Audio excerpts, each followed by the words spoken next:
Hey everyone, this is Stephanie from Fast Track to Health. Welcome. So today I am going to discuss some things that are probably pretty basic to most people, but they're very important if you want to improve your overall health. So I've summarized these 10 things in an ebook, and it's available on my website for free. And so today I'm going to do part 1 of 2. I'm going to go over the first 5, and in the second video I'll go over the second 5. So these are just some simple things you can do to improve your health, regardless of what's going on for you, whether you're trying to prevent disease or you have something going on already. These things are available and easy for anyone to do. Okay, so the first thing, number 1, is hydration, meaning getting enough fluid intake. Now, in the past, I used to tell people to drink, and make sure they were getting enough water and have about half their body weight in ounces. Well, over time, I started to learn from other doctors that this isn't necessarily so important, meaning that you really don't need to have half your body weight in ounces. Ideally, you should drink when you're thirsty. Now, the reason for this is if you're having too much water, then you're going to start depleting your electrolytes and set your body off balance in that aspect. So now, obviously, you want to make sure you have enough water because a lot of people really are dehydrated. But I think the amount is just going to vary from person to person. But ideally, you're going to want to drink when you're thirsty. Okay? So that's tip number 1. Make sure you're hydrated correctly. So tip number 2, as far as buying your food, you're going to want to get the best quality food that you can buy. So generally, that's going to mean buying organic. Okay?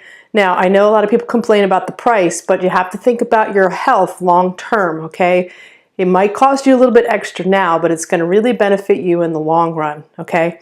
Now, as far as animal products versus fruits and vegetables go, I'm a strong advocate. If you are going to eat animal products, they definitely have to be organic because the things that are injected into the factory farm animals are just horrific, and whatever is in those animals is going right into you. In other words, antibiotics galore, growth hormone, all these kinds of things in the chickens, in the cows, these are going directly into you if you're eating regular factory farm animals. So it's really important if you're eating animal products. For beef, you want to get grass-fed beef, and for chicken, you want to get ideally pasture-raised or free-range chicken. And same thing goes with pork. It would be organic pork, and then for seafood, it just needs to be wild seafood.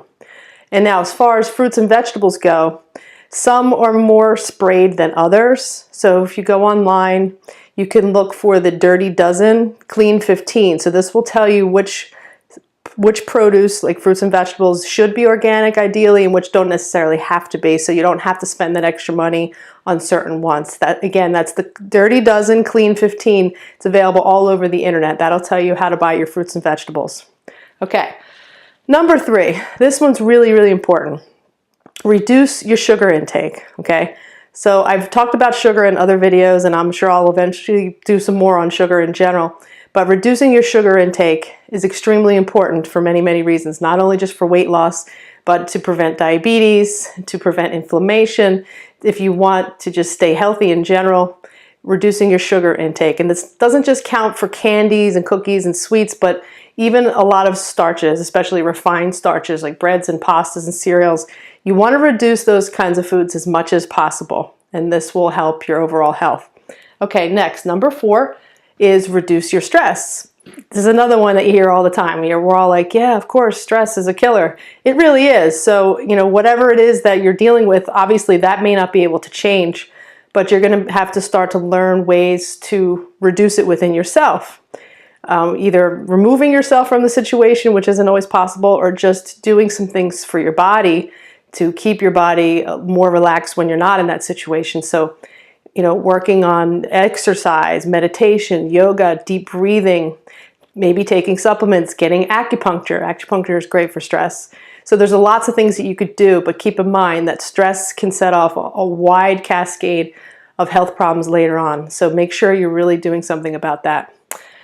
Okay, the last one for today is to improve the quality of your sleep. So if you're not sleeping well, this is a disaster. I mean, I've done videos on this already. I'm going to do more, but getting sleep, enough sleep, good quality sleep is extremely important.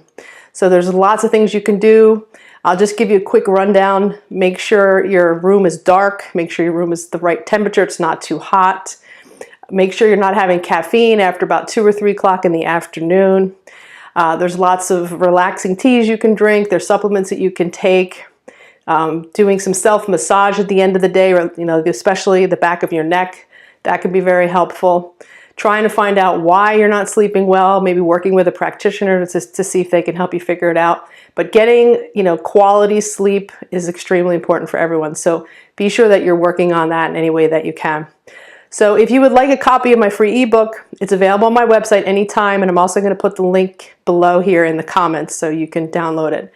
So in the next one, part 2, I'll do the other 5. So if you have any questions or comments, please put them in the area below. I thank you for watching, and I'll see you in the next video. Take care.